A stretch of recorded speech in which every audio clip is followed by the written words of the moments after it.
My name is Ray Starkey and I work as a personal advisor and employment and training advisor in the Connections Service in Oxford. What do companies look for in a job candidate?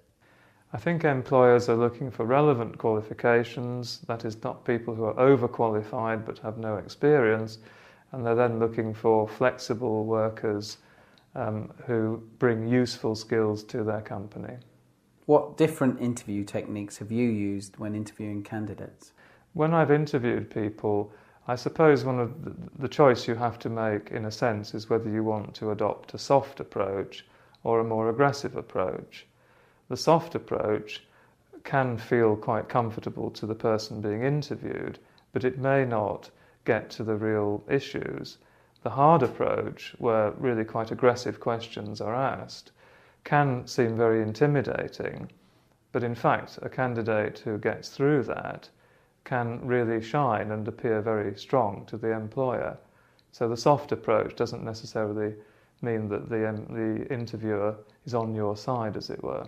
Do you think that people looking for a job exaggerate on their CVs? Some people will exaggerate their achievements when they present a CV. Others will underplay what they've achieved. The ones who exaggerate their achievements will probably be found out at the interview stage.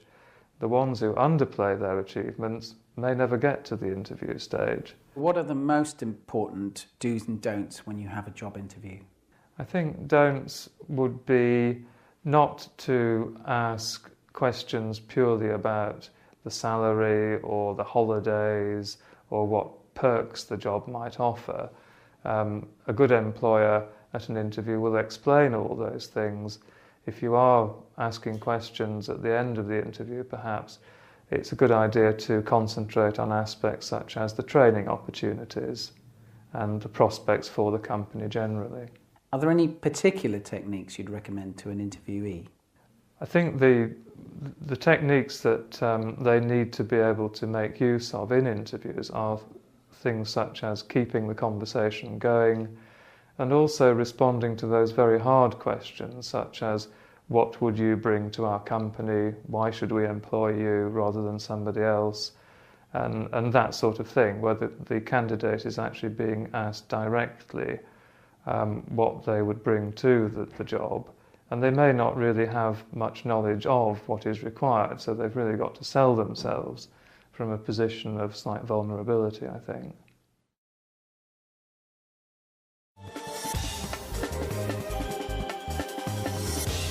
Meetings don't take up a great deal of my time. My main work time is spent face-to-face with clients. We're a small start-up company, so we take on perhaps 1 to 2 people a year. I keep up with the latest developments in my field through staff training, which could be in-house or delivered by experts in the field. I keep up with the latest developments by reading PR Week, our trade journal. I recently had to turn down a very interesting opportunity for a partnership in somebody else's business, and I just wasn't prepared to make the move required to do that. I've turned down probably many interesting opportunities. The trick is to recognise the interesting opportunity at the time it presents itself. I get on with my boss really well. I see her socially and we have a very honest and open relationship. I get on quite well with my boss.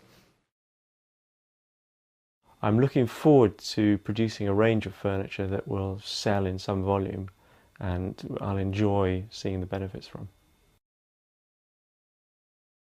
Well, I'm looking forward to going to my chess club this evening when I finish this interview. I'm looking forward to going camping this summer in France.